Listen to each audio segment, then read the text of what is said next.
नमस्कार दोस्तों। भगवान कृष्ण क्यों बने थे अर्जुन के सारथी? जानिए महाभारत के बाद की बात। पीतांबरधारी चक्रधर भगवान कृष्ण महाभारत युद्ध में सारथी की भूमिका में थे।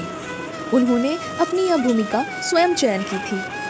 अपने सुदर्शन चक्र से समस्त सृष्टि को क्षण भर में मुट्ठी भर राख बनाकर उड़ा देने वाले या फिर समस्त सृष्टि के पालनकर्ता भगवान कृष्ण महाभारत में अपने प्रिय सखा धनुर्धारी अर्जुन के सारथी बने थे। इस बात से अर्जुन को बड़ा ही अटपटा लग रहा था कि उसके प्रिय सखा कृष्ण रथ को हाँकेंगे। केवल सारथी की भूमिका ही नहीं बल्कि महाभारत रूपी महायुद्ध की पटकथा भी उन्हीं के द्वारा लिखी गई थी और युद्ध से पूर्व ही अधर्म का अंत एवं धर्म की विजय वह सुनिश्चित कर चुके थे। उसके बाद भी उनका सारथी की भूमिका को चुनना अर्जुन को असहज कर देने वाला था। भगवान कृष्ण सारथी के संपूर्ण कर्म कर रहे थे। एक सारथी की तरह वह सर्वप्रथम पांडु पुत्र अर्जुन को रथ में सम्मान के साथ चढ़ाने के साथ फिर आरूढ़ होते थे और अर्जुन के आदेश की प्रतीक्षा करते थे।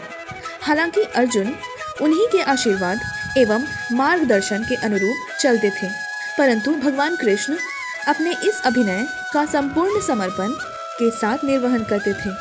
युद्ध के अंत में वह पहले अर्जुन को उतार कर ही उतरते थे। भगवान कृष्ण अर्जुन से युद्ध के पूर्व बोले थे, हे परंतप अर्जुन, युद्ध की विजय सुनिश्चित करने के लिए भगवती दुर्गा से आशीष लेना उपयुक्त एवं उचित रहेगा। भगवती दुर्गा के आशीर्वाद के पश्चात ही युद्ध आरंभ करना चाहिए।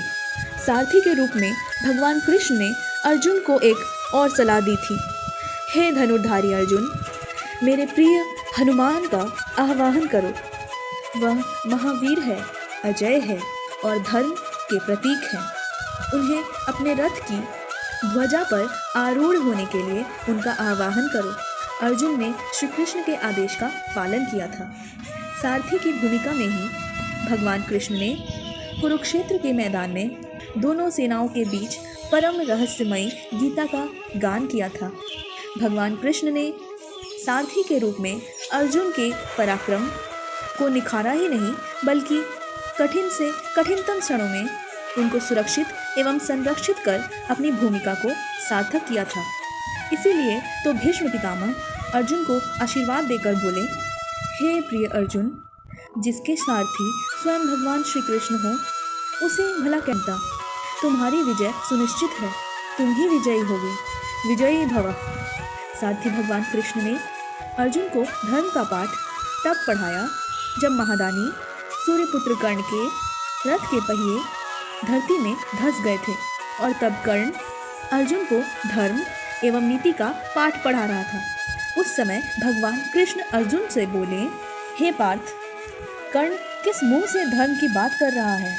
द्रौपदी के चीरहरण के समय, अभिमन्यु के वध के समय, भीम को विष देते समय, लाक्षागृह को जलाने के समय उसका धर्म कहाँ चला गया था? यही क्षण है कर्ण को समाप्त करने का। भगवान कृष्ण के मार्गदर्शन से ही कर्ण का अंत संभव हो सका। सारथी के रूप में ही भगवान कृष्ण ने अर्जुन से जयद्रथ का वध करने के लिए व्यूह रचना की थी और अर्जुन जयद्रथ का वध कर सके थे। भगवान कृष्ण ने सारथी की भूमिका का इस खूबी से निर्वाह किया था कि अर्जुन को लग रहा था यदि कान्हा के हाथों में घोड़ों की लगाम न होती तो पता नहीं मेरा क्या होता। यहाँ भगवान के दृश्य हाथों में घोड़ों की लगाम थी और अदृश्य हाथों में महाभारत के महायुद्ध की समग्र डोर। महाभारत का युद्ध समाप्त हो गया था।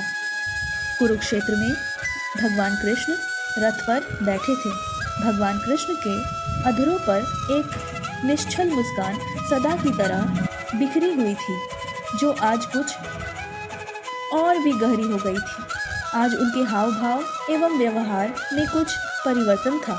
भगवान कृष्ण सदा की तरह रथ से अर्जुन से पहले नहीं उतरे और अर्जुन से बोले, पार्थ, आज तुम रथ से पहले उतर जाओ। तुम उतर जाओगे तब मैं उतरता हूँ। यह सुनकर अर्जुन को कुछ अटपटा सा लगा। कान्हा तो बड़े आदर से अर्जुन को रथ से उतरने के बाद उतरते थे, पर आज यह क्या हुआ? भगवान कृष्ण अर्जुन के रथ से उतरने के पश्चात कुछ देर मौन रहे। फिर वह धीरे से उतरे और अर्जुन के कंधे पर हाथ रखकर उन्हें रथ से दूर ले गए।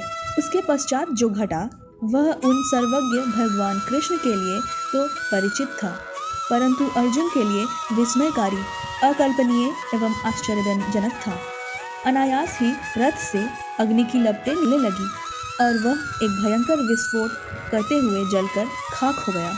अर्जुन देख रहे थे जो रथ इतने अजेय महारथियों के अंत की कहानी का प्रत्यक्षदर्शी था, आज वह पल भर में नष्ट हो गया। अर्जुन देख रहे थे उस रथ से जुड़े अतीत को। इसी रथ से पूज्य पितामह की देह को अस्त्रों से बींध दिया था। इसी रथ से अनगिनत महारथियों का वध किया गया था। इसी रथ पर बैठकर उनके प्रिय सखा ने उन्हें गीता का उपदेश दिया था। आज वह राख की ढेरी बन चुका था। इस घटना से हतप्रभ अर्जुन ने भगवान कृष्ण से कहा, हे कान्हा, आपके उतरते ही यह रथ पल भर में भस्मीभूत हो गया। ऐसे कैसे हो गया? इसके पीछे क्या रहस्य है? भगवान कृष्ण बोले, हे पार्थ, यह रथ तो बहुत पहले ही नष्ट हो चुका था। इस रथ की आयु तभी समाप्त हो गई थी जब पितामह भीष्म ने इस पर अपने दिव्या का प्रहार किया था। इस रथ में इतनी क्षमता नहीं थी कि भीष्म पितामह के अचूक दिव्यास्त्रों को झेल सके। इसके पश्चात इसकी आयु फिर क्षीण हुई जब इस पर द्रोणाचार्य और कर्ण जैसे महारथियों के भीषण दिव्यास्त्रों का पुनः पुनः प्रहार होता रहा। यह रथ अपनी मृत्यु का वरण तो कब का कर चुका था। अर्जुन आश्चर्य मिश्रित भाव से बोले, हे कान्हा, यह रथ इतने पहले मृत्यु का वरण कर चुका था, तो फिर यह इतने समय तक चला कैसे? कैसे इतने दिनों तक आपके हाथों सकुशल कार्य करता रहा? इस पर भगवान कृष्ण बोले, यह सत्य है कि इस दिव्य रथ की आयु पहले ही समाप्त हो चुकी थी, परंतु यह रथ मेरे संकल्प से चल रहा था। इसकी आयु की समाप्ति के पश्चात भी इसकी जरूरत थी, इसलिए यह चल रहा था। धर्म की स्थापना में इसका महती योगदान था, अतः संकल्प बल से इसे इतने समय तक खींच लिया गया। भगवान कृष्ण आगे बोले, धनंजय, भगवान का संकल्प अटूट, अटल और अखंड होता है। यह संकल्प संपूर्ण सृष्टि में जहाँ कहीं भी लग जाता है वहाँ अपना प्रभाव दिखाता है, और यह प्रभाव संदेह से परे अवश्य ही पूर्ण परिणाम देने वाला होता है। जैसे ही संकल्प पूर्ण होता है, संकल्प की शक्ति वापस भगवान के पास चली जाती है और उसका समय एवं प्रभाव समाप्त हो जाता है। ठीक इसी तरह इस रथ पर मेरा संकल्प बल कार्य कर रहा था और उसके समाप्त होते ही जो हुआ वह तुमने देखा। भगवान कृष्ण आगे बोले, इसीलिए हे अर्जुन, हम सबको भगवान के हाथ यंत्र बनकर अपना कार्य करना चाहिए। यंत्र का कार्य होता है यंत्री के हाथों में अपना सर्वस्व समर्पण कर देना और उसके आदेशों का पालन करना। इससे कर्तापन का अहंकार समाप्त हो जाता है और जीवन का विकास होता है। जिसका जितना योगदान है उतना ही करना चाहिए और शेष यंत्री के हाथों में छोड़ देना चाहिए। यही जीवन के विकास का रहस्य है। चलो अर्जुन, अपने शिविर की ओर चलें।